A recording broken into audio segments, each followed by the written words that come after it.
lot together, and you can see that by the artwork that they have, you know.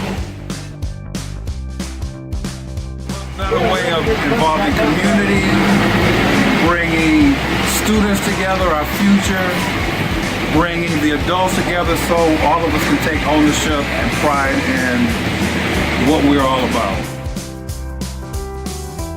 Every successful individual knows that his or her achievement depends on a community of persons working together.